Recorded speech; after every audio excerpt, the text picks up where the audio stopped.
Hey everyone, welcome to Heroes Trek. I'm here back again with you, and I'm your host Samir, your friendly neighborhood Samir, if you can call it. And I am here to talk to you about, a book that I found to be amazing, and I highly recommend. And it's a wonderful book. It's not from the big two publishers, DC or Marvel, and sometimes you find some real good treasures out there with other publishers as well. This book is published by Humanoids Publishing, and what we're going to talk about today is Retroactive. Retroactive is an amazing book, but before we get into that, hit the like button and subscribe as well if you like it, if you like the video, and subscribe as well. Hopefully not a thumbs down. But my goal here is just to shine the spotlight on books that I'm really enjoying that might be off the beaten track. I mean, it's not always about Superman, Batman, Wonder Woman, Spider-Man, X-Men, and things of that nature. There are some real great stories out there published by other publishers. Of course, Image Comics, but even Humanoids and Titan, they come out with some really excellent books. Boom, of course, as well, and any number of publishers, or we call them smaller publishers. Even IDW comes out with many different and wonderful books. So this one is called Retroactive again. It is a trade paperback. It's written and drawn by Ibrahim Moustafa, a writer and artist I was not aware of before I read this book.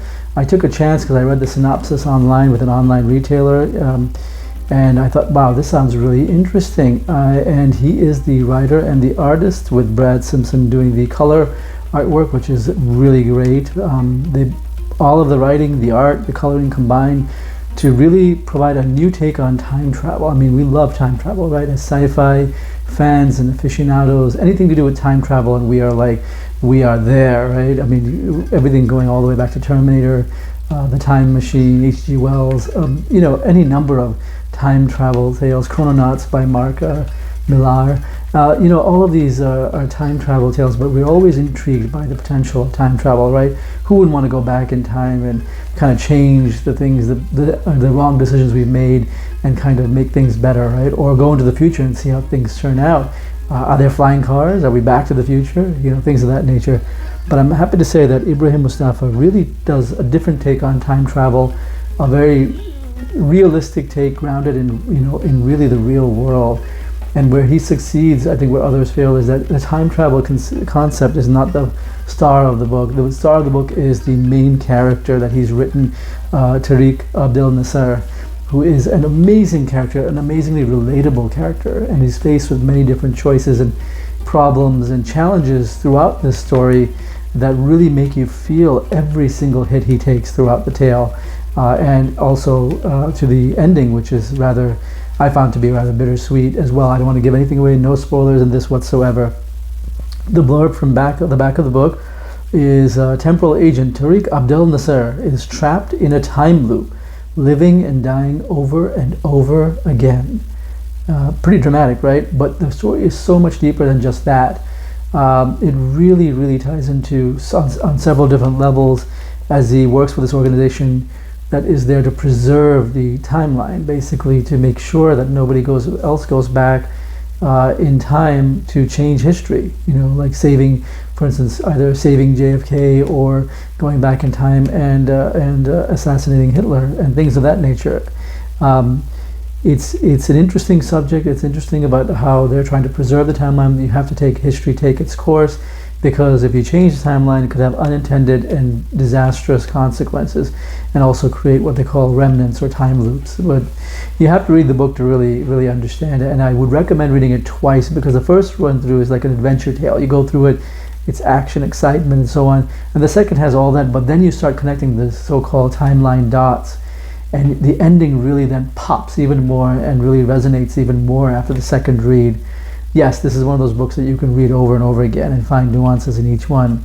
The lead character, Tariq Abdel Nasser, as he starts off, it starts off explosive in the past, or he's gone in the past to prevent a rogue agent from assassinating Hitler, even though they said, well, it's so easy to just take him out right there and then and save so many lives. But then what are the consequences of that in terms of the timeline, and how much damage would that inflict? He goes through, faced with these moral choices and kind of, there's a morality play at work. And all through that, it's a personal level too. His mom is suffering from Alzheimer's. She's in a nursing home. He goes back in the past and he sees his dad. Should he save his dad? Can he save his dad? Or should he just not? But there's a lot of choices there that have to be made, and he makes choices along the way, and sometimes choices are made for him. The artwork is absolutely tremendous. I mean, just amazing artwork. I'll show a couple of panels here. Terrific artwork throughout. Ibrahim Moustafa really does a great job, including some interesting panel layouts where it goes, this way horizontally instead of the vertical, and just really well done. I mean, just from beginning to end, there's no lag in between in terms of the story. It's punchy throughout, and the pieces fit together, because sometimes you go through time travel stories and it just doesn't quite make sense. It's like the author lost his way while he was writing it, and even the author doesn't understand how to wrap it up. But Ibrahim really sticks to the landing. It's such an amazing book from Humanoids Publishing. I highly recommend it if you want something that's a solid time travel tale. And I think that this could easily be made into a really blockbuster movie or TV series as well. But just really well made, and well worth a read, and well worth your time. That's Retroactive from Humanoids Publishing. Check it out if you want something different and something really good that'll be something you buy and not read once and then put in the box or the library, but something that you might read over and over again. Thank you for listening to me ramble on and on about this terrific book. Again, hit the like button if you like the video, and subscribe. So I can't wait to connect with all of you. Leave a comment in the comment section. And I hope to see you again real soon. Take care of yourself. See you soon. Bye-bye.